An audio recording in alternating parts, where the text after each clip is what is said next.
자, 우리 지난주에 이어서 다윗 이야기입니다.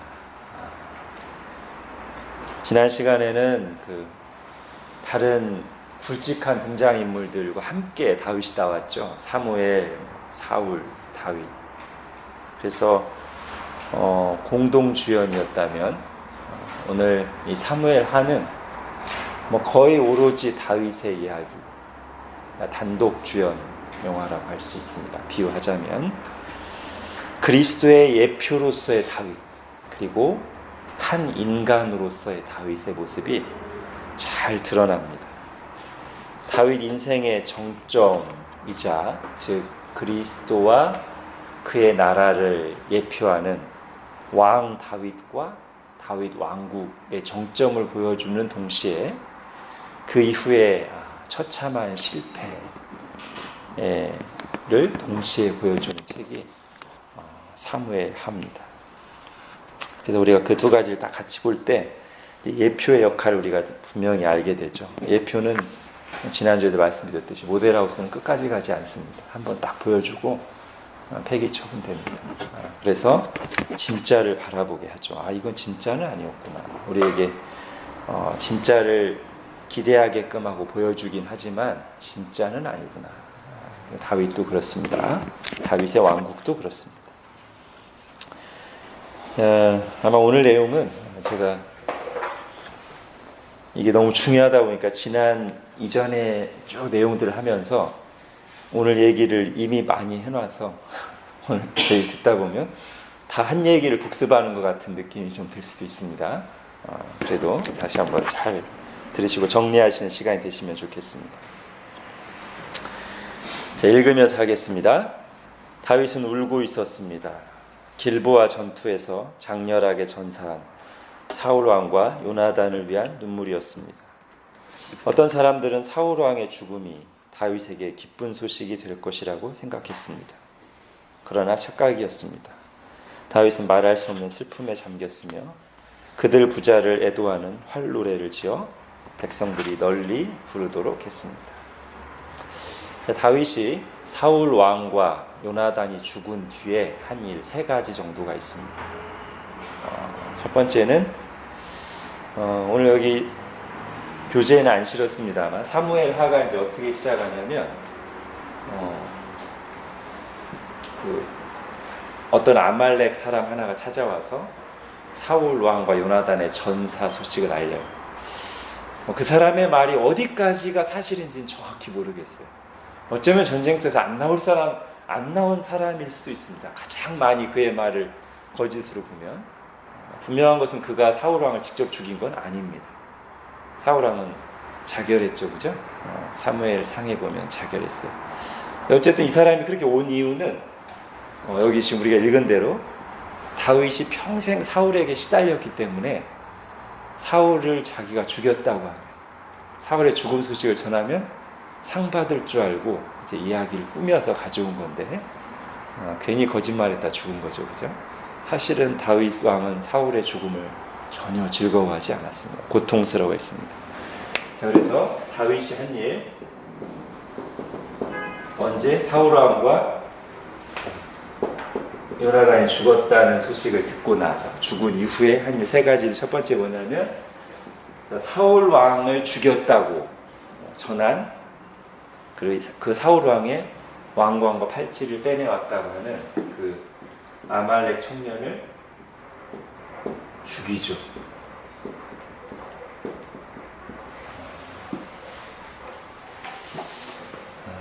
이걸 통해서 뭘 보여주는 겁니까? 다윗이 생전에 사울 왕 생전에 사울 왕은 다윗을 아주 미워했고 죽이려고 했지만 다윗은 도망다니면서도 사울 왕을 죽이지 않았고 여호와의 기름 부음 받은 자라는 사실 때문에 그걸 인정했습니다. 그죠? 하나님께 맡겼습니다. 근데 다윗 자신도 그러지 않았는데 감히 이방인이 여호와의 기름 부음 받은 자를 죽였다고 하면서 그걸 자랑처럼 와서 보고하는 것을 보고 다윗은 그대로 놔둘 수가 없었어요. 어디에 하나님이 기름 부음 받은 자를 함부로 하느냐. 두 번째는 그들의 죽음을 애도하면서 활노래라고 하는 에도 시죠, 그죠?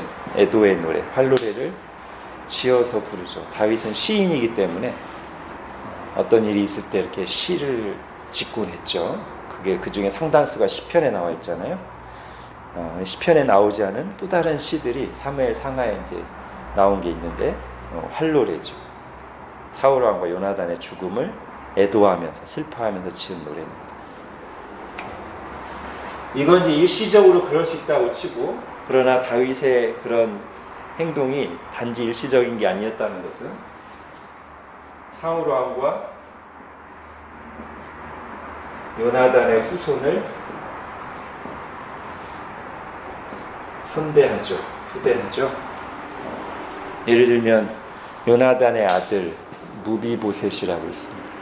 그 사람을 거두어서 잘 이렇게 왕의 식탁에서 같이 식사하게 하면서 잘 보살펴주죠. 이 모든 행동들은 여호와를 경외하는 행동이죠. 그리고 원수를 사랑하는 행동입니다. 하나님 사랑과 이웃 사랑을 잘 실천하는 행동이죠. 그래서 아마 다윗을 하나님의 마음에 합한 사람이라고 하지 않는가 생각됩니다. 자, 이렇게 이제 정리를 하고 났어요. 이제 다윗 인생도 이제 정리가 필요하죠. 그 다음 보겠습니다. 사울 왕의 40년 통치가 끝났고 다윗의 도피 생활도 종결되었습니다. 고난이 끝났어요, 드디어. 하나님의 손에 모든 걸 맡긴 채 광야를 떠돌던 목자가 이스라엘의 왕이 되었습니다. 예, 고난은 끝났고 영광의 시간이 찾아왔어요. 그리고 영광의 시간은 하나님이 원래 하셨던 말씀이 성취된 거예요. 그죠? 다윗이 청소년 때 사무엘을 통해서 왕이 되리라는 예언을 듣고 기름 부음을 이미 받았잖아요. 근데 그 이후에 너무 모진 세월을 많이 겪었어요. 그죠? 그런데 결국은 됐어요.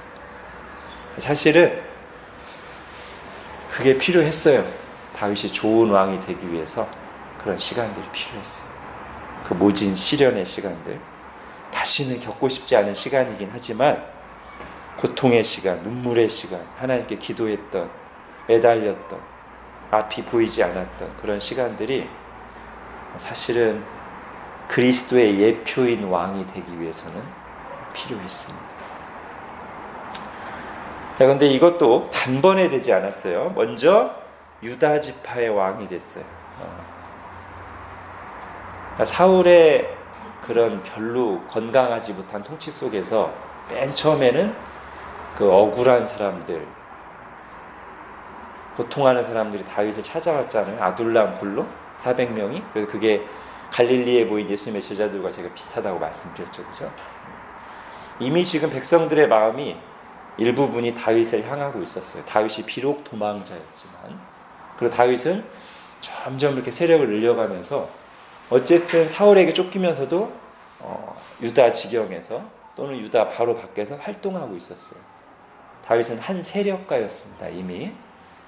그러다가 사울 왕이 딱 죽고 나니까 유다 지파가, 다윗이 유다 지파잖아요.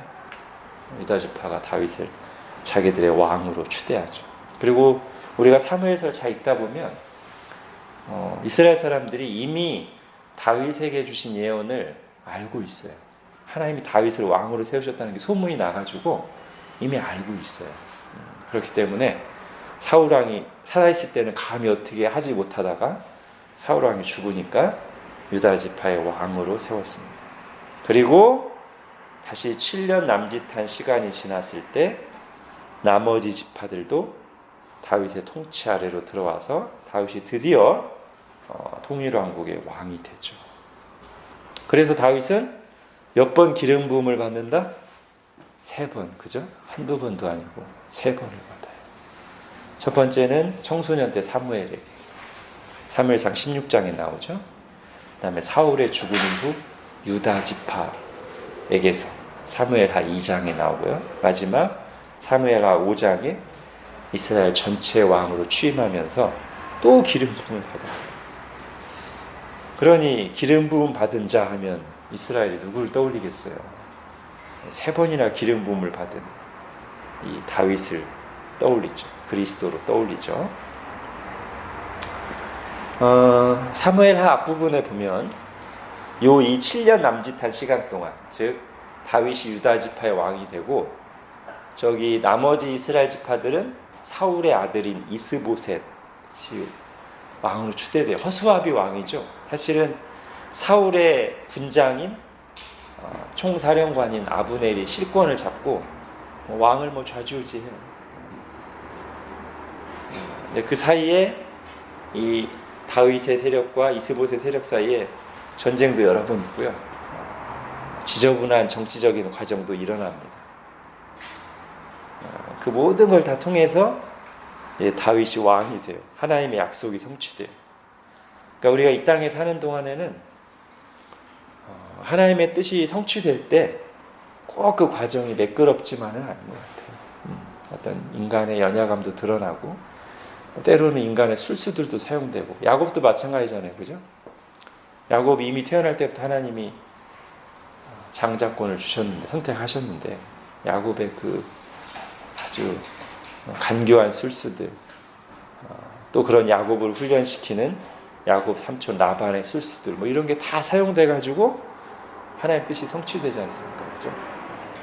그런 것 같아요. 우리는 그런 술수를 쓰면 안 돼요. 그죠? 다윗은 그러지 않았어요. 다윗은 거의 그러지 않았어요. 완전하진 아니지만 최대한 우리로서는 그런 인간적인 방법, 비겁한 술수, 하나님 기뻐하시는 방법 쓰지 않으려고 하지만 그런 일을 당하긴 해요. 근데 그게 다 합력해서 하나님의 뜻을 이루는 것이죠. 다윗 왕국도 그랬습니다. 심지어 이 다윗 왕국, 다윗과 다윗 왕국이 가르치는 실체인 예수 그리스도와 하나님의 나라도 마찬가지죠. 가룟 유다의 배신, 종교 지도자들과 빌라도의 그런 몹쓸 행동들이 다 사용돼서 하나님의 뜻이 성취되잖아요. 그죠? 자, 그 다음 보겠습니다. 하나님께서는 다윗을 높이셨고 영광스럽게 하셨습니다. 다윗이 가는 곳마다 승리를 주셨습니다. 그의 통치 아래에서 이스라엘은 강해졌으며 하나님의 백성다워졌습니다. 자, 이게 지금 이 다윗 왕국이 하나님 나라를 예표하는 모습입니다. 그러나 다윗은 잊지 않았습니다. 이스라엘의 진정한 왕은 하나님이시며 다윗 자신은 하나님의 종이요 예배자라는 사실을. 이것 때문에 다윗 왕국이 하나님 나라를 예표할 수 있는 거예요.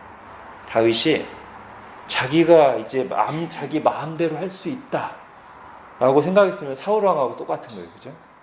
다윗은 진짜 왕이 됐을 때, 모든 고난이 끝나고 영광스럽게 됐을 때, 이때가 사실 교만해지고 넘어지기 쉬운데 다윗이 이때 자기 자리를 잘 지켰습니다. 내 위에는 하나님이 계시고 그가 이스라엘의 왕이고 난 예배자다. 나는 그분의 종이다. 이거를 잘 지켰어요. 고백했고 드러냈어요.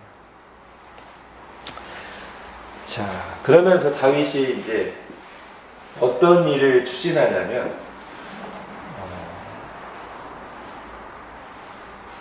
언약궤를 가져오고 성전을 짓고 싶어 하죠. 이 두 가지 일이 다 이제 다윗의 좋은 마음을 표현하는 것인 동시에, 그러나 거기서 문제들도 생기고 하나님의 뜻과 맞지 않는 부분이 있다는 게 드러나요. 먼저 언약궤를 가져오죠. 그죠?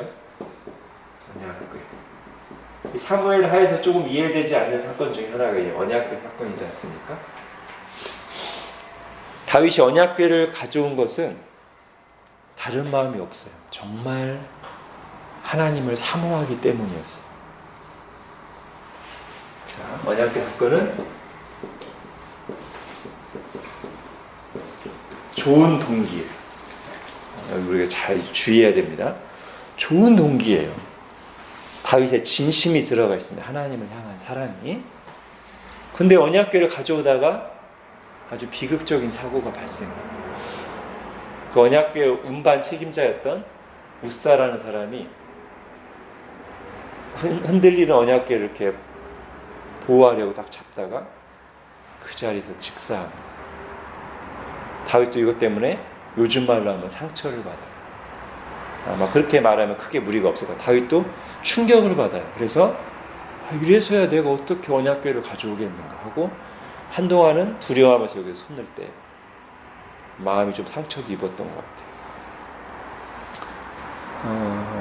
그런데 이제 들려오는 소식이 있죠. 그 언약궤를 잠시 보관하고 있는 그 사람의 집에 하나님이 계속 복을 주고 계신다는 소식이 들려요. 그래서 다시 이제 다윗의 마음이 언약궤를 가져오는 게 역시 좋은 거구나. 이제 자신을 돌아보죠. 그런데 뭐가 문제였나? 뭐가 문제여서 언약궤를 가져오던 그 운반 책임자가 죽었는가? 뭐가 문제였어요? 분기는 바로 돼 있는데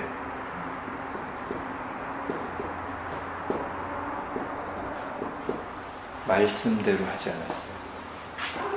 원래 언약궤는 어떻게 옮겨야 됩니까? 언약궤 처음 만들 때부터 옆에 구멍들이 있어서 거기다 채를 딱 끼죠, 그죠?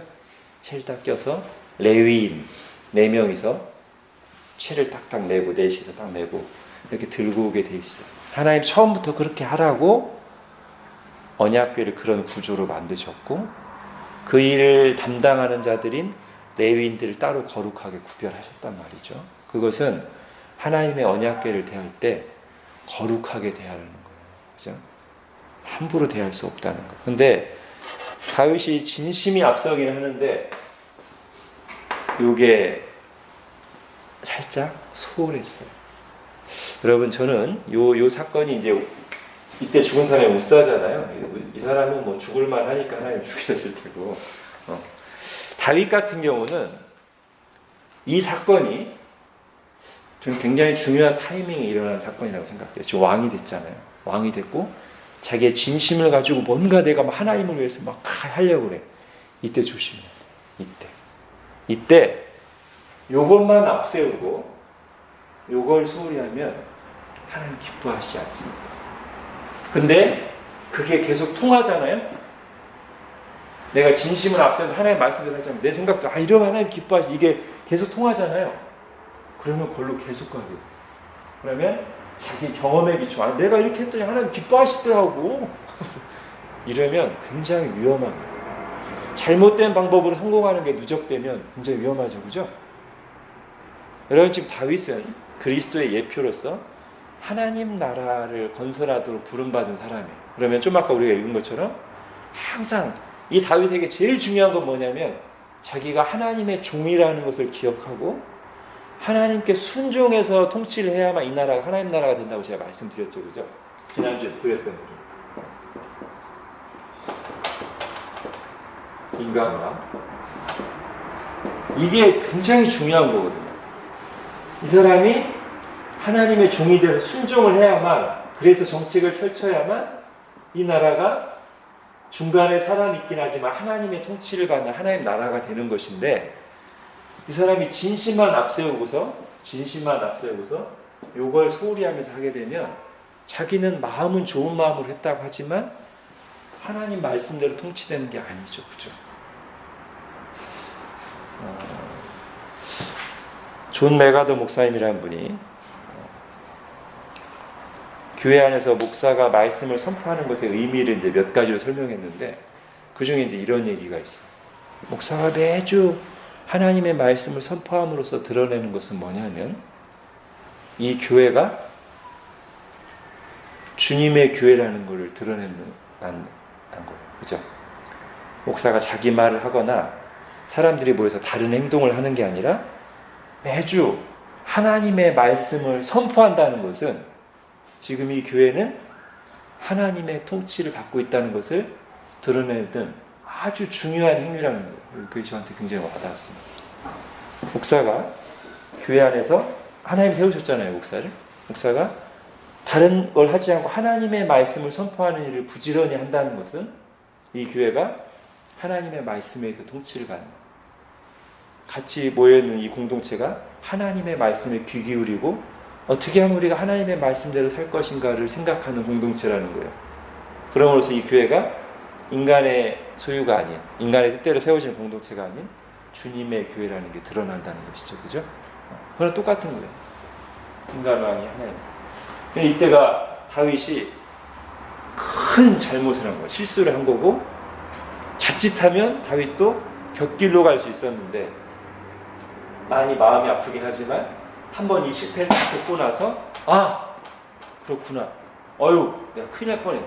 내 진심만 앞세웠다가 큰일 날 뻔했는데, 이 일어남을 위해서 다윗이 아마 분명히 말씀을 봤을 거예요. 또는 선지자에게 물어봤을 수도 있어요. 아니, 왜 이런 일이 일어났죠?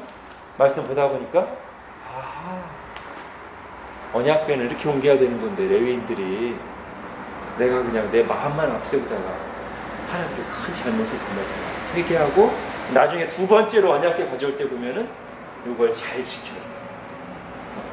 첫 번째랑 상당히 비슷해요. 그러나 잘 보면 저 부분에서 분명히 차이가 있어요. 언약궤를 레위인들이 어깨에 메고 다 가져와요. 그리고 다윗은 이전의 상처를 다 해결했어요. 하나님 앞에서 아주 기쁘게 춤을 춰요. 이 모습이 사실 우리가 쉽지 않은 모습이거든요. 여러분 어떻습니까? 한번 내가 어떤 거를 했다가 어려움을 겪고 나면 또 막 이전의 마음으로 뜨거워지기가 쉽지 않은 경우가 많거든요. 해석이 잘 안 될 때 그런 경우가 많아요. 근데 다윗은 충분히 자신을 돌아봤고 말씀 앞에서 해석을 했고 아마 자기 마음을 다 하나 앞에 내려놨을 거예요. 그러고서 이것 때문이었고 하나님이 나를 더 잘 인도하시려고 그렇게 하신 거구나 다 해석하고 하나님 마음을 신뢰하고 나니까 두 번째로 언약궤를 가져올 때 부정적인 감정 없이 하나님 앞에서 아주 기쁘게 뛰놀 수 있었어요.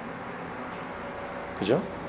우리도 해석을 통해서 이전에 어떤 부정적인 경험이나 그런 거를 잘 해소하고 하는 게 필요합니다.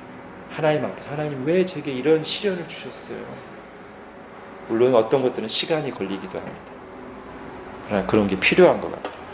다윗은 잘 극복했습니다. 그 통치 초기에 어려워질 수 있는 것을 하나님이 한편으로 하나님 바로잡으셨고 다윗도 거기에 화답해서 부정적인 감정을 쌓아놓지 않고 잘 해결됐어요. 자, 그 다음이 이제 성전이죠, 그죠? 이게 두 개가 사실 연결되는데 성전 안에 언약궤가 들어가는 거니까 이제 언약궤를 성적으로 가져오고 나니까 다윗이 또 어떤 생각을 해요? 자, 이제 그 다음 읽으면서 하겠습니다. 다윗은 다시 한번 아름다운 마음을 품었습니다. 자신은 왕궁에 있는데 하나님의 언약궤는 성막, 그러니까 큰 텐트죠, 그죠? 쉽게 말하면 자기는 의리의리한 왕궁에 있는데 진짜 왕이신 하나님의 언약궤가 저희 성막, 자기가 그냥 인간적인 눈으로 볼 땐 허름해 보이는 왕궁에 비해서 훨씬 초라해 보이는 성막에 있는 것을 보니까 또 다윗의 진심이 일어납니다. 하나님을 너무 사랑하는 다윗의 마음속에 이래서는 안 되지. 하나님에서 정말 성전을 짓고 싶은 이런 아름다운 소원이 일어나요. 하나님께서 다윗의 마음은 받으셨습니다. 그러나 하나님께는 그보다 더 큰 계획이 있었습니다. 하나님께서는 이제 그 계획을 다윗에게 알려주시며 언약을 맺으셨습니다. 이런 거죠. 다윗이 제가 하나님을 위해서 집을 짓겠습니다. 그랬더니 하나님이 내가 언제 누구한테 집 줘달라고 했어. 아니야. 내가 너를 위해서 집을 짓게. 그리고 그 집은 사실은 내 집이야. 하나님 나라 계획을 말씀하세요. 자, 그게 이제 그 유명한 다윗 언약인데, 자, 그 내용을 보겠습니다. 하나님께서는 다윗과 그의 후손에게 큰 은혜를 베풀겠다고 하십니다. 자, 다윗 언약에서 첫 번째 중요한 것은 다윗의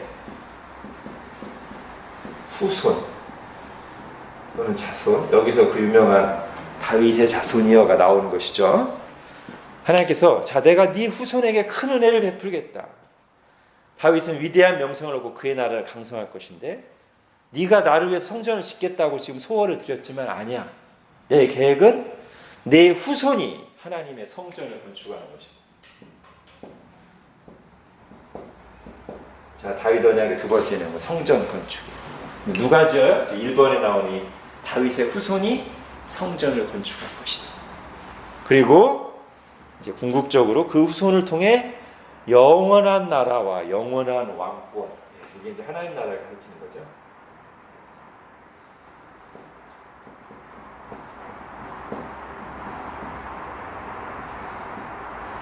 자, 이게 다윗 언약이에요. 다윗이 하나님을 위해서 성전을 짓겠다고 하는 기특한 소원을 드렸을 때 하나님이 일단 거절하셨어요. 그런데 여기서 다윗은 상처받지 않았습니다. 언약궤 사건이 일어났을 때는 상처받았다가 회복됐고, 여기서는 하나님이 거절하시지만 상처 안 받았어요. 하나님이 더 큰 계획을 말씀하셨으니까요. 아니야, 네 말대로 안 할 거야. 나에게 다른 더 좋은 뜻이 있어. 내가 너를 세운 더 좋은 뜻이 있어. 이 세 가지야. 그게 다윗 언약. 때로는 우리의 일반적으로 생각할 때 좋은 소원, 좋은 계획도 하나님 뜻 아닐 수 있어요. 그죠?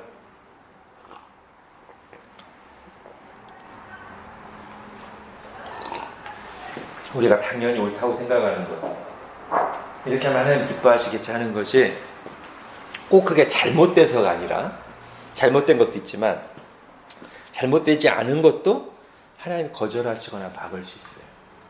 그때는 우리가 어떻게 생각해야 돼요? 이렇게 생각하면 좋을 것 같아요. 그렇죠? 이건 맞는 건데, 내가 좀 하나님을 위해서 하려고 한 건데, 그게 만약에 우리 계획대로 안 되고 막혔다면 우리가 모르는 하나님의 더 크고 좋은 계획이 있다고 생각하면 좋을 것 같아요. 그렇죠?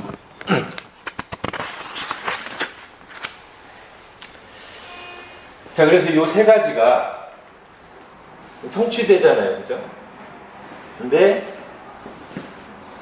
1차적인 성취는 누구한테서 되는 거예요? 우리 다음 시간에도 하겠지만, 이 다윗 언약에 대한 1차 성취, 이 구약 성경에 나오는 예언들이 이렇게 이중 성취를 가진 게 많거든요. 그러니까 구약 성경 내에서 이스라엘 역사 속에서 한번 성취되고, 궁극적으로 그리스도를 통해서 성취되는 이런 방식이 많아요. 1차 성취는 언제 돼요?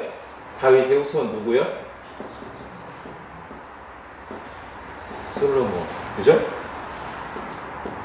솔로몬이 성전 짓죠, 그죠?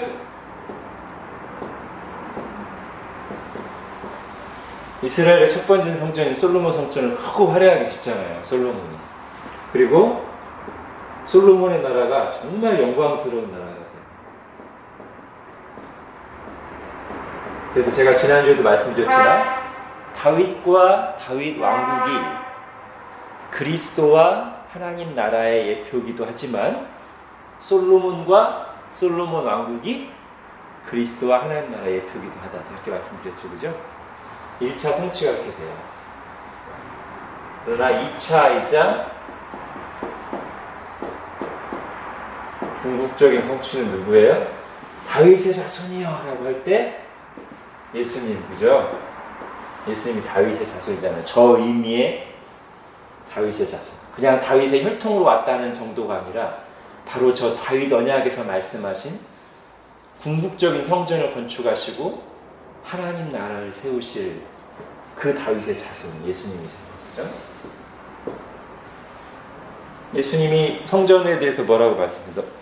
그 헤롯 성전을 보고 사람들이 와 대단하다 하고 있을 때, 너희가 이 성전을 헐라, 내가 사흘 만에 다시 지으리라. 그죠? 그리스도의 몸인 성전.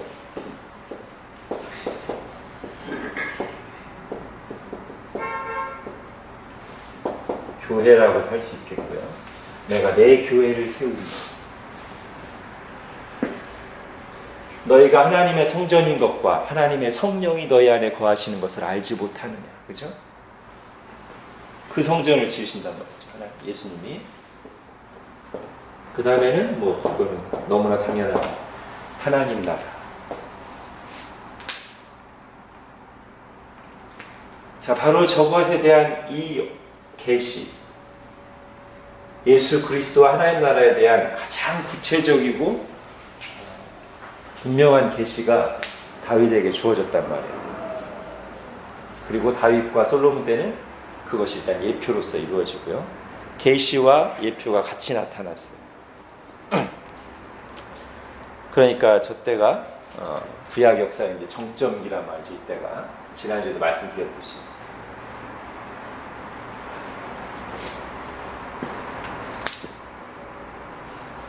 자, 근데 유대인들은 요 내용들을 다 이제 자기 중심적으로 이스라엘 중심으로만 해석해요. 지금도. 그래서 다윗의 후손으로 올 하나님의 아들이 아닌 다윗의 후손으로 올 어떤 탁월한 인물을 기대하고 있어요. 지금도 종교적인 유대인들은. 그리고 제가 몇 년 전에 어떤 다큐 영상을 봤을 때는 그 사람일 걸로 추정되는 어떤 사람이 지금 있다고 말하는 것도 제가 들었어요. 그 다음에 지금 예루살렘에 가면 통곡의 벽이 있죠, 그죠? 성전이 이렇게 다 파괴되고 나서 일부만 남아있는 거, 통곡의 벽에 가서 지금 이스라엘 사람들이 가서 거기서 기도를 하잖아요. 그 통곡의 벽 돌틈에다가 자기들 기도문 같은 거 이렇게 막 종이를 이렇게 돌돌 말아서 넣어놓기도 하고, 그 성전이 회복되길 바라겠죠. 그 어떤 탁월한 다윗과 같은 인물이 와서 그 이 무너진 성전을 다시 회복해주길, 건물 성전을 회복해주길 바라겠죠. 그리고 자기들의 나라 이스라엘 나라가 다윗 솔로몬 때처럼 정말 영광스러운 세계에서 우뚝 선 나라가 되기를 바라겠죠. 그래서 여러분, 그 이스라엘의 국기가 어떻게 되냐면 색깔까지 해서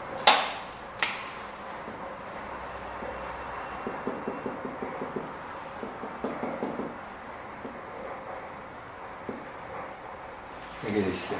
이스라엘 국기가. 이게 뭔지 아세요? 이게 보통 이제 다윗의 벽이 하는 거거든요. 그죠? 이스라엘 사람들한테 이거는 보통 이제 어떤 무슨 뭐 컬트 영화나 그런데 이렇게 주문 같은 거 할 때도 나오기도 하는데, 저게 이스라엘 사람들한테는 굉장히 이제 중요하게 여겨지는 것 같아요. 다윗과 솔로몬이 뭐 계시를 받을 때 뭐 연관시켜서 설명하는 거 저도 자세히 몰라요. 아무튼 어쨌든 이게 다윗의 벌이에요. 이 사람들은, 이스라엘 사람들에게 다윗은 너무 중요한 존재. 아브라함과 다윗은 이스라엘 사람들이 자기들이 누구인가를 말해주는, 자기들의 비전을 말해주는 두 인물이란 말이죠. 근데 복음서에도 보면 바로 그런 의미로 사람들이 다윗의 자손이여라고 불렀어요. 로마로부터 해방시켜주길 바랬는데, 로마 죄수 앞에서, 로마 재판관 앞에서 초라한 모습 딱 있는 걸 보니까 사람들이 막 속이 뒤집어지는 거예요. 자기들의 기대가 완전히 무너졌어. 그래가지고 일주일 전만 해도 호산나 주여 우리를 구원하소서라고 했던 사람들이 그 모습을 보자, 이거 완전히 속았구만, 배신당했구만, 십자가에 못 박아라, 이렇게 된 거죠. 그러나 그것은 이 말씀을 오해한 것이고, 실제로는 하나님이 이미 이루셨죠. 이미 이루셨어. 이스라엘 사람들도 빨리 정신 차리고 절로 돌아와야 돼. 이루셨구나, 말씀대로. 그죠? 자, 여기까지가 이제 정점이고요. 이제 그 다음 가겠습니다. 그러나 이토록 위대한 약속을 받고 영광스러운 시간들을 만끽하던 다윗도 얼마 후 쇠퇴의 길로 접어듭니다. 안주하고 방심하던 그가 유혹에 넘어가 죄를 짓게 된 것입니다. 성적인 유혹에 넘어간 것이죠. 그는 부하 장수의 아내를 범했고 그 죄를 감추기 위해 충성스러운 신하마저 속이고 전쟁터에서 죽게 만들었습니다. 7계명도 범했고요. 살인하지 말라는 6계명도 범했고요. 거짓말도 하고요. 10계명, 10번째 계명도 범했고요. 여러 가지 계명 한꺼번에 범했어요. 그렇게 하나님을 사랑하고 누구보다도 경건의 모범이었던 다윗이 한순간에 그냥 완전히 무너져 버렸어요. 이 다윗의 범죄를 보면 앞에 창세기 할 때도 나왔던 야고보서 1장 15절 말씀이 그대로 적용되는 케이스예요. 욕심이 잉태한즉 죄를 낳고 죄가 장성한즉 사망을 낳느니라. 다윗이 딱 그 모습이에요, 그죠? 그러면서 우리가 이제 좀 시험에 대해서 한번 생각해 보자고요. 여기서 말하는 시험은 유혹을 말하는 겁니다. 우리를 죄에 넘어뜨리는 유혹. 자, 먼저 이렇게 정리하겠습니다. 시험, 유혹은 언제나, 어디서나, 누구에게나 있다.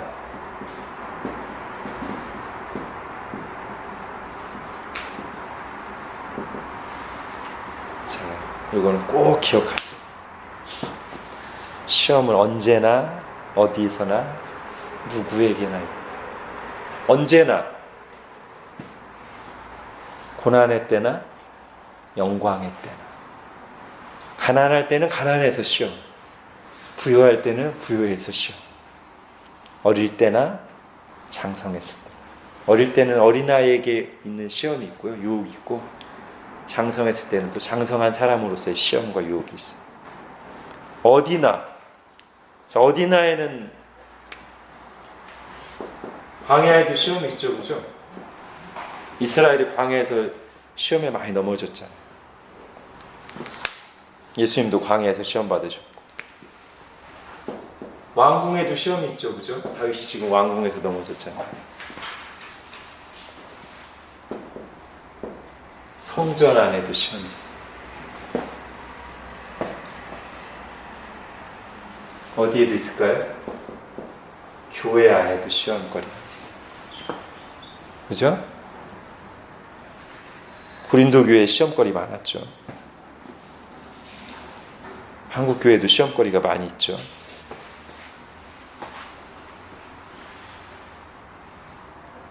가정에도 시험이 있죠. 골방에도 시험이 있어요. 자기 혼자만의 시간, 은밀한 혼자만의 시간에도 시험이 있어요. 자, 누구나 시험이 있다. 사울에게 시험이 있었고 다윗에게도 시험이 있었죠. 그 경건한 다윗에게. 요셉에게도 시험이 있었죠. 좀 이따 이제 다윗과 요셉을 비교해 보겠습니다. 초신자에게도 시험이 있고 헌신자에게도 시험이 있고, 새 신자와 헌 신자. 청년에게도 시험이 있고 노년에게도 시험이 있고 목사에게도 시험이 다 있어. 제가 이제 지난번에 강의할 때 여기까지만 했는데, 요거랑 좀 플러스해서 누구를 통해서나 그죠? 누구에게나는 이제 내가 시험 당하는 입장에서 말하는 거고요. 나에게도 시험이 있을 수 있다 그 말이고, 누구를 통해서나는 나에게 시험을 주는 사람 누구든지 가능해요. 못된 사람, 악인들만 나를 시험에 빠지게 하는 게 아니라 내가 정말 믿었던 사람 통해서 내가 시험 받을 수 있어. 내 가장 친한 친구를 통해서 내가 시험에 들 수 있어. 교회 형제 자매를 통해서 내가 시험에 들 수 있어. 목사를 통해서 내가 시험 들 수 있어. 가족을 통해서 시험 들 수 있어. 저 사람은 날 시험에 들게 하지 않겠지, 그런 거 없어요. 누구든 시험에 들게 할 수 있고, 중요한 건 내가 시험에 들 수 있다는 걸 늘 기억해야 돼요. 그래서 이렇게 정리하면 되겠죠. 결국 시험이 없기를 바라는 것은 잘못된 기대다. 이루어질 수 없는 기대. 우리의 기도 제목은 뭐 해야 돼요? 시험이 없게 해주십시오가 아니라 시험에 들지 않게. 시험은 찾아오는데 내가 그 시험에 들지 않게 기도해야지. 시험 자체가 안 찾아오게 그런 건 없어요. 너희 대적 우는 마귀가 우는 사자같이 두루다니며 삼킬 자를 찾고 있어요. 시험이 찾아와요. 예수님과 가까이 있었던 제자들에게도 시험이 찾아오기 때문에 예수님이 뭐라고 하셨어요? 깨어있으라. 마음의 논의로도 육신이 약하다. 지금 시험이 찾아오고 있다. 그럼 제자들이 그 시험 안 찾아오게 하시면 안 돼요? 전능하신 능력으로? 그렇게 말씀하시는 예수님이 그럴까 그러면? 이러지 않으시고 아니 시험 찾아올 거야. 깨어 있어야 돼. 깨어서 기도해야 돼. 안 그러면 너희의 연약한 본성으로는 너희에게 찾아오는 그 어둠의 시험을 다 이겨낼 수 없어. 그죠? 그러니까 하나님은요, 우리가 아예 그냥 죄를 못 짓게, 죄라는 것이나 시험에 근처에도 못 가게 바리케이트를 쳐놓으시는 분은 아닌 건 확실해요. 그죠? 죄를 안 짓기 원하시는 것은 너무나 분명하지만, 그래서 그 마음을 표현하시느라고 만약에 너희 손이 너를 범죄하기는 차라리 찍어내버려라 라고까지 하실 정도로 우리가 죄 짓는 걸 싫어하시지만, 그렇다고 죄를 아예 원천 차단하시는 분은 아니에요. 시험 바리케이트로 막 딱 죄를 지을 수도 없게, 지을래야 지을 수도 없게 이러시진 않아요. 하나님 우리에게 말씀하시고, 우리가 기도할 때 도와주시고, 죄에 가려고 할 때 경고하시고, 죄에 넘어졌을 땐 징계하시고, 다시 정신 차리게 하시고 회복시키시고, 이렇게 우리를 도와주시면서 인격적으로 자라나게 하시지, 아예 그냥 무균실에 있는 환자처럼 아예 죄와 접촉도 안 돼, 세상과 접촉도 안 되게 그렇게 하지 않으신다고요. 그러니까 우리가 깨어 있어야 되는데, 즉 시험에 들지 않기 위해서 분별하고 싸워야 이겨야 되는데, 거기서 제일 필요한 게 뭐예요? 우리의 신앙에 너무나 중요한 기본, 말씀과 기도예요. 다른 거 없어요. 하나 더 여기에 포함시킬 수 있다면 함께하는 건강한 공동체가 도움이 돼요. 자, 말씀 같은 경우는 뭐 우리의 모범이신 예수님이 광야에서 시험 받을 때 신명기 말씀으로 연달아 3번 탁탁탁 이기셨잖아요. 그죠? 그 말은 예수님의 마음속에 신명기 말씀이 암송되어 있었다. 그죠? 그래서 성경 암송이 중요하다. 그렇죠? 그 자리에서 사용했잖아요. 사단 시험하니까 신명기 말씀 인용하면서 사람이 떡으로만 사는 것이야. 자, 이게 예수님의 모범으로서 말씀으로 싸우는 걸 보여주셨다면, 모범. 예수님의 명령은 뭐예요? 아까도 했지만 깨어 있어라. 깨어 기도하라. 마음의 원인은 육신이 약하다. 기도해야 돼. 사실 이거는 명령이자 모범이죠. 제자들은 그 말씀을 듣고도 퍼질러 잤지만 예수님은 땀방울이 핏방울처럼 되도록 기도했습니다. 승리하셨죠. 그죠? 말씀과 기도로 깨어 있어요. 자, 저 공동체 얘기는 요셉 하면서, 자, 다윗과 요셉이 약간 비슷한 시험을 받아요. 그죠? 시기적으로도 약간 비슷해요. 다윗이 모든 고난을 끝내고 왕이 되었을 때, 그죠? 형통할 때죠, 그죠? 요셉은 아직 국무총리까지는 안 됐지만 그 보디발 집에서 굉장히 인정받는 가정 총무가 됐을 때, 그죠? 형통할 때. 이때 시험이 찾아왔어요. 사실 형통할 때 시험이 더 많이 찾아오는 것 같기도 해요. 보면 고난 때는, 정말 힘들 때는 막 하나님밖에 의지할 게 없어서 매달려요. 물론 그때 우리를 시험 들게 하는, 여러 낙심하게 하는 일들이 있긴 하지만, 더 우리를 죄에 빠지게 유혹하는 시험은 형통할 때 오는 경우가 더 많은 거예요. 우리를 교만해지게 하고. 자, 차이점이 있다면 요셉은 청년일 때였는데, 청년일 때.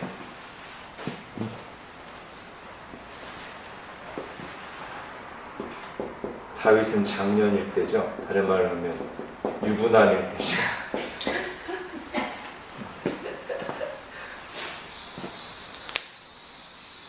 결정적인 차이는 요셉은 그 시험을 이겼어요. 어떻게 이겼냐면 피했어요. 그죠? 저 피한 게 굉장히 두드러지게 나타납니다. 처음엔 어떻게 피했어요? 이제 이 집안에 들어가면 이 보디발 여사가 유혹하니까 아예 그냥 들어가질 않았죠, 그죠? 그게 피한 거예요, 첫 번째. 우리에게 유혹을 줄 만한 환경이나 그거를 아예 멀리하는 게 좋아요. 유혹받을 거 뻔히 하면서 가가지고 내가 이겨버리라. 나이트클럽에 가가지고 내가 한번 이겨버리라.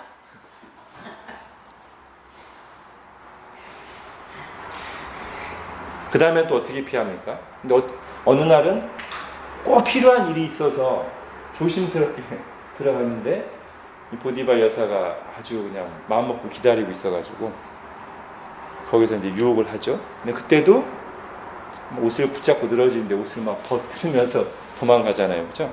역시 그때도 피했어요. 그래서 요셉은 이겼는데 다윗은 넘어졌죠, 그죠?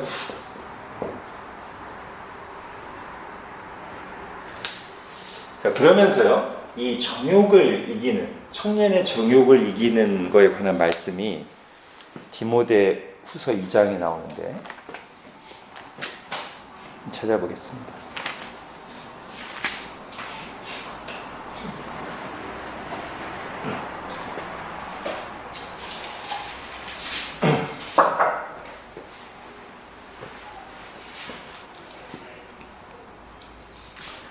디모데 후서 2장 22절 같이 읽겠습니다. 시작.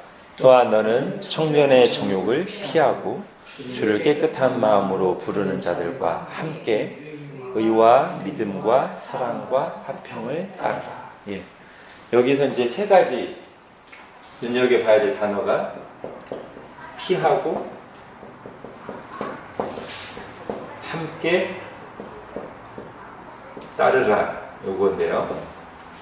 지금 피하고 했죠? 요셉 하면서 피해야 돼요. 정욕과 정면으로 맞서서 싸워 이길 수 있는 사람은 없습니다. 이 땅에 사는 동안에 피해야 됩니다. 멀리 해야 됩니다. 근데 피하기만 할 게 아니고 적극적으로 할 게 두 가지가 있어요. 함께, 그죠? 여러분 혼자 있는 시간이 많은 사람, 혼자 자기 생각에 갇혀 있는 사람이 죄의 유혹에 빠지기가 쉬워요. 함께, 아까 제가 이걸 첨가시킨 그 이유입니다. 말씀과 기도가 기본적으로 우리가 죄의 유혹, 시험과 싸우는 가장 기본적인 도구인데, 좋은 공동체와 함께하는 것도 우리의 신앙이 시험 들지 않고 지치지 않고 계속 갈 수 있는 성경적인 또 하나의 요소예요. 함께. 여러분 교회 없이 혼자 신앙생활하면 너무 힘듭니다. 이렇게 세상의 풍파가 특히 거셀수록 자기에게 문제가 있을수록 함께 같이 기도하며 영적인 교제를 나누며 격려하는 사람들, 함께 교회를 세워가는 사람도 필요하지 혼자는 그 다음에 그 따르라는 뭐 이거랑 같이 갈 수 있는 거지만 뭐라고 할까요? 우리가 그 죄를 안 지으려고 할 때 항상 우리의 그 좋은 방법은 뭐냐면 나쁜 걸 안 하는 것도 필요하지만 좋은 걸 적극적으로 하는 게 나쁜 걸 안 할 수 있는 방법. 예를 들면 여기 불량식품이 있어요. 계속 막 배 쫄쫄 굶고 있으면서 불량식품 여기 있는데 안 먹어야 돼 하면 힘들어요. 근데 좋은 음식으로 배를 채우면 불량식품 옆에 있어도 생각이 안 가요. 이미 배불러 포만감에 쌓여 있어서 별로 유혹이 안 돼요. 근데 쫄쫄 굶고 있으면은 불량식품 보면 막 입에서 막 침이 막 안 먹어야 되는데 이렇게 된다요. 그죠? 그러니까 따르라는 죄는 피하고 선을 적극적으로 행해. 그리고 그거를 특히 함께. 이게 청년의 정욕을 피하는. 물론 이걸 뭐 법칙처럼 한다고 해서 우리가 죄를 다 이길 수 있는 건 아니에요. 늘 이렇게 하면서 늘 주님을 의지하고 나의 연약함을 인정하고 고백하고 그렇게 해야 돼요. 그죠?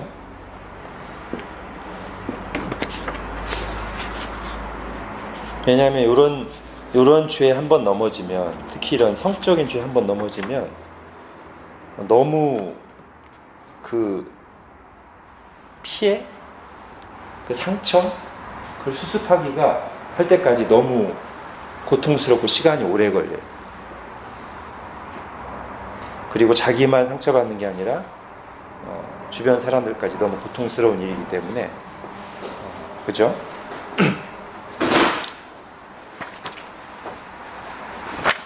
자, 다윗이 그렇게 넘어졌습니다. 다윗도 넘어졌습니다. 그 다음 볼까요? 이제 회개와 회복 얘기인데, 하나님이 하시는 일을 보겠습니다. 하나님께서는 즉시 나단 선지자를 보내 그의 죄를 책망하셨습니다. 근데 제가 여기서 이제 즉시라는 말을 넣긴 했지만, 사실은 좀 과정이 있어요, 그죠? 다윗이 밧세바와 동침하자마자 즉시 나단 선지자가 온 건 아니고요. 그 이후에 이제 다윗에게 한편으로는 회개하고 돌이켜야 할 시간일 수도 있고, 그러나 또 한편으로는 그 죄를 감추려고 할수록 점점 막 도미노처럼 점점 이렇게 빠져들어가는 그 상황. 다윗은 후자였어요, 그죠? 그 죄를 감추기 위해서 계속 막 점점 수습 안 되게 더 많은 죄를 짓게 돼요. 죄는 빨리 회개할수록 좋습니다. 드러나는 게 너무 힘들지만 사실은 빨리 드러나서 회개하는 게 그나마 사는 길이에요. 다윗은 감추려고 자기의 너무 충성스러운 신하까지 자기 손으로, 그것도 다윗에 어울리지 않게 굉장히 교활하게 죽였잖아요. 그죠? 다윗이 얼마나 나중에 이거에 대해서 평생 마음에 남고 고통스럽겠어요. 내가 내 추악한 죄를 감추기 위해 나의 충성스러운 신하를 교묘하게 죽였을 때. 자, 다윗의 죄가 어떻게 드러났죠? 처음에는 밧세바가 임신했어요. 그게 죄가 드러난 첫 번째. 그때 회개했더라면, 두 번째는 그걸 감추려고 우리야 장군을 불렀는데, 이 사람이 그냥 너무 충성스러워가지고 다윗이 좀 집에 가서 자, 네 아내랑 좀 자 해도 안 가. 제가 어떻게 저의 총사령관이신 요압 장군님과 저의 동지들이 지금 전쟁에서 싸우면 저만 어떻게 편하게 집에 가서 아내와 동침할 수 있겠습니까? 다윗이 너무 힘들어요. 근데 그게 다 이제 드러내는 과정인데, 거기서도 다윗이 이거 정말 어떡하지? 너무 진짜 쪽팔리고 창피하지만 지금이라도 사실대로 하고 회개하지가 아니라 저거 죽여버려야 되겠다. 근데 그냥 제가 딱 생각해 봤을 때 우리의 본성이 참 거기로 가기가 쉬울 것 같아요. 그죠? 이 추악한 죄가 드러나느니, 특히 그동안 바르게 살아온 사람이었어. 그죠? 원래 그런 놈이었으면 그냥 별로 충격이 안 될 텐데, 굉장히 바르게 살아왔고 경건한 왕이었고 사람들에게 하나님에 대해서 말하던, 수많은 하나님을 찬송하는 시편을 지은 다윗인데 이런 더러운 죄에 넘어졌다고 하면 얼마나 죽고 싶겠어요. 드러내기가 쉽지 않고. 그러니까 이제 점점 더 막 늪으로 빠져들어요. 네, 거기까지 하나님이 기다리시다가 나단 선지자를 책망하시는데, 다행히도 다윗이 여기서는 더 이상 감추거나 하지 않고 그대로 엎드리죠. 아마 사울 같은 왕이었으면 거기서도 저놈도 죽여야 되겠다, 나단이로. 근데 다윗은 거기서 나단 선지자의 말을 듣고는 하나님 앞에 그대로 엎드려서 회개합니다. 그래서 이제 회복되기 시작하죠, 그죠? 자, 그런데요, 이제 사무엘서를 잘 보면 이게 그렇게 간단하지만은 않아요. 그 다음을 한번 보십시오. 다윗은 그 앞에 엎드렸고 눈물로 회개했습니다. 다윗은 죄를 용서받습니다. 그러나 죄의 열매는 너무나 쓰고 고통스러운 것이었습니다. 이거 기억해야 돼요. 우리가 막 진짜 더러운 죄를 수없이 져놓고서 나중에 그냥 한 번 딱 회개하면 모든 만사형통 이렇게 생각하면 안 됩니다. 죄는 용서받지만 죄의 열매들은 남아있는 것들이 있어요. 하나님 그렇게 두세요. 그리고 그게 여러 가지 면에서 볼 때 하나님의 영광을 드러내고 그 사람을 위해서 유익한 거예요. 그죠? 만약에 추악한 죄를 짓고 수없이 못된 짓을 했다가 그냥 한 번 말 한마디로 주님 잘못했어요? 회개 끝! 하고 아무 일 없이 모든 게 형통하게 되면 주변 사람들이 볼 때 뭐요? 하나님 은혜가 크시긴 큰데 이거는 조금 그죠? 그리고 그렇게 죄를 용서받게 되면 그 자신에게도 위험해. 아하, 내가 진짜 몹쓸 짓 많이 하다가 한 번 회개하면 바로 깨끗하게 용서해 주시고 내가 무너뜨리던 것들 단번에 회복시켜 주시는구나. 오케이. 우리 본성이 그런 사람들이에요. 그죠? 그렇기 때문에 여러 가지 이유 때문에 자비하신 하나님이 우리를 정말로 용서해 주시지만, 정죄하지 않으시지만, 하나님과의 관계를 회복시켜 주시지만 우리의 어떤 죄들에 대해서는 그 결과를, 쓰라린 열매를 남겨두신다. 이걸 이렇게 생각하시면 돼요. 제가 만약에 과실치사로 어떤 사람을 죽였어요. 목사가. 근데 제가 하나님 앞에 회개했어요. 그래서 교인들 앞에다 나와서 여러분 제가 회개했습니다. 너무 당당하게. 그리고 경찰서도 안 가. 그러면은 교인들이 역시 하나님 은혜로 오셔 이럴까요? 아니죠. 정말 하나님 앞에 회개하고 교우들 앞에 나와서도 정말로 회개하고 용서를 구하고 저는 자수해서 그 죄의 결과를 세상 법에 따라 처벌을 받아야 돼요. 그죠? 하나님이 용서하셨기 때문에 하나님이 용서하셨는데 누가 나를 정죄해?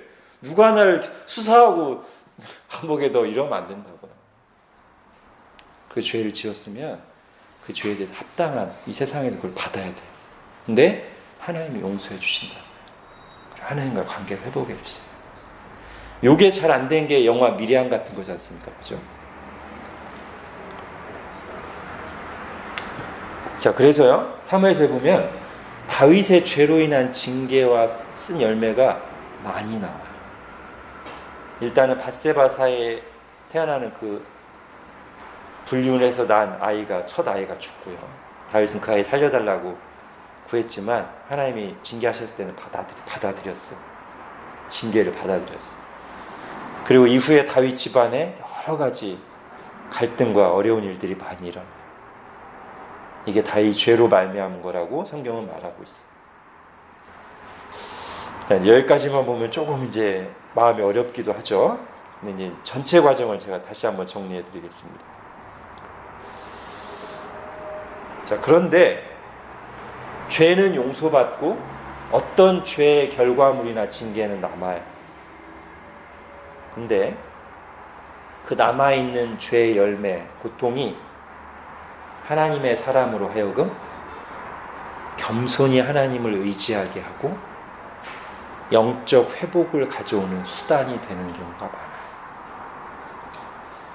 여러분, 우리 죄가 용서받았다고 해서 우리가 영적으로도 완전히 회복되는 것은 꼭 아닙니다. 그죠? 다윗이요, 나중에 자기 아들 압살롬이 반역하고 나서 아주 막 다급하게 자기 아들이 자기 왕위를 빼앗고 자기를 죽이려고 해서 다급하게 막 맨발로 막 먼지를 뒤집어쓴 채 도망을 가고 있었단 말이에요. 근데 이 모습이 있기 전까지 다윗이 완전히 회복이 안 되고 있었거든요, 영적으로. 이전에 다윗답지가 않았어요, 다윗이. 그런데 이제 이 압살롬 반역까지 겪으면서 다윗이 이전의 모습으로 돌아가는 듯한 모습을 보여요. 어떤 부분에서냐면, 첫 번째는 다윗이 그렇게 막 비참하게 도망가고 있는데 시므인가요? 어떤 사람이 나와서 막 다윗을 저주하면서 막 돌 막 던지면서 야, 이 피 흘린 자야, 살인자야, 네가 잘못했으니까 하나님이 너를 차는 거다. 그렇지 않아도 지금 자식한테 반역당해서 쫓겨가고 있는데 그렇게 하면 정말 불에다 기름을 끼얹는 격이죠, 그죠? 그래서 옆에 있는 그 요압과 막 장부들이 아니 저 개 같은 놈이 어디 왕을 하면서 제가 가서 죽여버리겠습니다. 다윗이 뭐라고요? 가만둬라. 너희들하고 무슨 상관이야? 하나님이 저 사람을 통해서 나를 책망하시는 거다. 와, 이게 보통 사람이 할 수 있는 일은 아닌데요. 근데 사실은 이게 원래 충만할 때의 다윗의 모습에 가까워요. 사람과의 관계 속에서만 보는 게 아니고 하나님과의 관계 속에 자기를 보는 모습. 아, 하나님이 이 고난을 통해서 지금 나를 다루시는구나. 내가 어찌 사람들을 미워하리. 내가 어찌 사람들에게 보복하리. 이게 원래 다윗이잖아요. 그죠? 그리고 또 하나, 그리고서 이제 조금 시간이 지난 뒤에 다윗이 생각할 때 결국은 자기가 회복될 거라는 생각을 갖기 시작할 즈음에 누구를 걱정하냐면 지금 반역해서 자기를 죽이려고 하고 있는, 너무 몹쓸 짓을 한 압살롬을 걱정하시죠. 자기 사령관들이 요압이나 이런 사람들한테 너희가 만약에 압살롬을 만나거든 절대 죽이지 마라. 절대 죽이지 마라. 와, 이게 사실 쉽지 않은데, 그죠? 아직 지금 다윗이 완전히 회복된 것도 아니에요. 아직도 압살롬이 강해요. 자기가 어떻게 될지 몰라요. 근데도 부탁하는 말이 압살롬을 죽이지 마라. 마치 옛날에 자기를 죽이려고 쫓아왔던 사울 왕을 용서했던 거랑 비슷하게. 그러니까 이 고난을 통해서, 이 고난이 사실은 다윗의 죄 때문에 온 징계 중에 하나거든요. 근데 용서받았는데 왜 또 징계를 하십니까? 근데 바로 이 징계를 통해서 다윗이 이전에 충만할 때 다윗의 모습으로 회복돼 간다는 말이죠. 그래서 압살롬이 죽었을 때는, 우리 오늘 맨 처음 시작했을 때 사울과 요나단이 죽었을 때 막 울잖아요, 다윗이. 사울과 요나단을 위해서 노래를 지어 부르고, 그랑 마찬가지로 압살롬이 죽었다는 소식을 들었을 때는 막 정말 고통스러워하면서 울죠. 내 아들 압살롬아, 내 아들 압살롬아. 그죠? 그러니까 원래 압살롬이 그 잘못을 하고서 집에 왔을 때 2년 동안 다윗이 압살롬 얼굴을 안 봤어요. 사실 이게 이런 걸 다 야기시키는 원인 중에 하나인데, 근데 이 고난의 시간을 겪고 나서 다윗이 이전의 다윗으로 돌아온다. 그래서 우리가 그렇게 전체적으로 이해하면 좋을 것 같습니다. 하나님은 우리에게 아예 유혹과 죄를 근처도 못 가게 바리케이트를 치는 분은 아니시다. 말씀하시고 도와주시고, 기도할 때 우리를 지켜주시고 분별하게 하시고 지혜를 주시고, 우리가 죄의 길로 가려고 할 때 경고하시고 사인을 보내주시고, 그런데도 죄에 넘어졌을 때는 징계하시고 회복시키시는 거예요. 근데 우리가 회개할 때 정말 용서해 주세요. 더 이상의 정죄가 없어요. 하나님과의 막힘이 없어요. 그러나 어떤 죄들은 하나님의 영광을 위해, 하나님 백성 공동체를 위해, 그리고 죄범한 자의 진정한 회복을 위해 남겨두신다는 거예요. 그 죄의 결과물을, 아픈 것을 남겨두세요. 그걸 통해서 영적 회복의 도구로 사용하신다.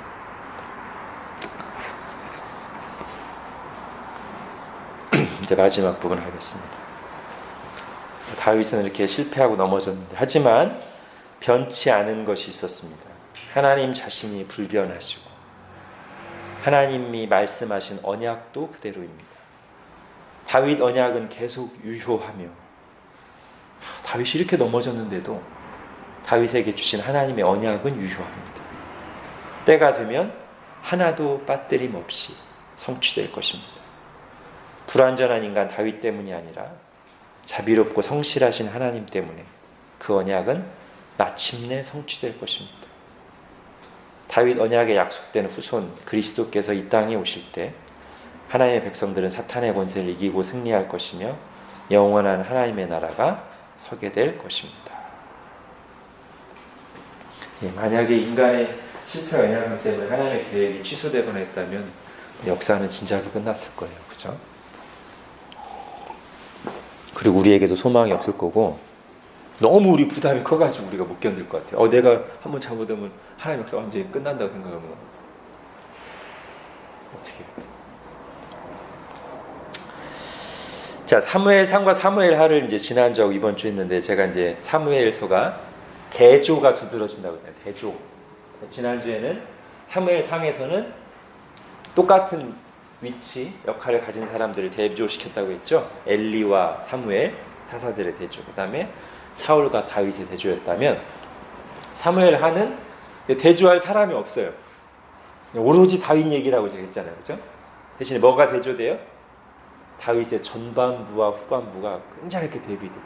그 이전에 정말 경건하고 하나님 너무나 사랑하고 순종하고 그때 영광의 정점을 찍었던 다윗과 그 이후에 너무 다윗답지 않은 실패하고 죄를 짓고 무너지고 교활하고 그런 다윗이 대비돼. 이걸 통해서 우리에게 보여주는 것은 아까 앞에 말씀드린 그리스도의 예표인데 이 정점을 통해서 이 정점에 있을 때 그 다윗과 다윗 왕국이 그리스도와 하나님 나라의 예표라면 뒤에 나오는 그 쇠퇴의 모습들은 이것이 진짜가 아니라 예표라는 것을 보여주는 거예요. 말하자면 이것은 그냥 예표일 뿐인 거예요. 우리가 다윗을 영원히 추종하거나 신뢰하거나 거기에 뿌리 내릴 대상은 아니구나. 다윗을 한번 이렇게 보여주었고 저 다윗이 가리킬 다윗 언약에 나오는 바로 그 그리스도와 하나님 나라가 진짜고 우리가 소망을 두고 뿌리 내릴 곳은 거기구나. 자, 그래서요 만약에 다른 사람과 갈등이 있을 때 특히 권위자와 갈등이 있을 때는 사무엘 상을 보는 게 참 좋습니다. 다윗이 자기의 권위자였던 사울, 정말 이해하기 힘든 권위자와의 갈등 속에서 어떻게 하나님의 사람으로서 인내하고 견뎌가고 하나님이 도우셨는가를 볼 수 있고요. 그래서 그 내용을 잘 다룬 좋은 얇은 책이 있어요. 새 왕 이야기라고. 혹시 읽어보신 분 있을까요? 저는 그 책은 참 좋은 책 같아요. 새 왕 이야기. 얇은데 참 잘 썼어요. 권위자와의 갈등이 있을 때 그걸 타겟으로 쓴 책이에요. 그 책 자체가. 저도 보면서 참 많은 인사이트를 얻고 좋았습니다. 자, 이렇게 권위자와 다른 사람과 갈등이 있을 때 사무엘상 보는 게 좋고요. 자기 자신을 성찰하기 위해서 자신의 성공과 실패를 성찰하기 위해서 성공 가운데 영광 가운데 있을 때 어떻게 유혹과 싸워야 될지를 보기 위해서 또는 넘어졌을 때 어떻게 회복돼야 되는지 보기 위해서는 사무엘 하를 보면 참 좋을 것 같아요.